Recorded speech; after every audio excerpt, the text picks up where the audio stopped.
که ستاسې څوک نه خوښېږي او یا مو ورسره دښمني وي او یا مو بد ترې راځي، نو دا مهرباني وکئ ورشئ له هغه سره صلح وکئ او دا مشکل ورسره حل کړئ. خو که چېرته بیا هم ستاسو په زړه کې د هغه په مقابل کې ډېرې غوټې وي او ډېر بدې ارادې وي، نو دومره مهرباني وکړئ چې آنلاین ډول باندې څوک مه بې عزته کوئ.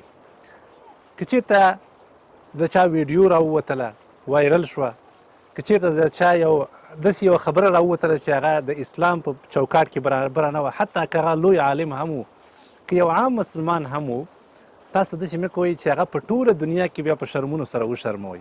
دا صحیح کار نه ده دوستانو. مونږ د یو مسلمان په حیث باندې په دې باندې مکلف یو او امر راته شوی ده چې باید دقت وکړو، په هر څه کې دقت وکړو او له ځانه خبرې ونه کړو. څه چې زمونږ ذهن ته راځي یا اورو، دا که زر تر زره مونږ نقلو، په دې باندې مونږ ګناهګارېږو.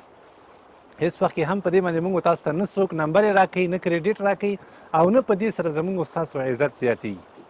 زه ډېر زیات خفه کېږم کله چې یو غلطي له چا نه وشي که نه، بس دا خلک پسې ولګېږي، هر یو یې نشر کوي، هر یو یې نشر کوي او هر یو پسې کنځاوې لیکي، هر یو پسې بد رد وایي او بې عزته کوي، په نړیواله کچه یې بې عزته کوي. دا دوستانو صحیح کار نه ده.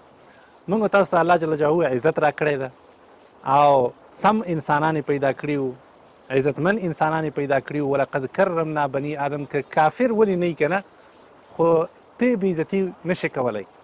د مسلمان خو پرېږده، که چا سره څه ستونزه لرئ، ستونزه مو سره حل کړئ یا په انفرادي ډول باندې مخکې لاړ شئ، یا که حد اقل که نور ضرر یې در رسولی هغه انتقام ترېنه واخلئ. خو تاسې داسې مه کوئ چې په ټوله دنیا کې یو نفر بې عزته کوي، توهین یې وکوئ، سپکاوی یې وکوئ او پسې لګیا یې او شیر کوئ او کمنټونه دي او بې عزتیانې دي. دا صحیح کار نه ده. الله مه کړه که موږ تاسو د بل چا بې عزتي غواړو، داسې نه شي چې موږ تاسو هم یو وخت داسې راشي چې بې عزته شو. نو دا عزت او ذلت ورکوونکی خو الله جل جلاله ده.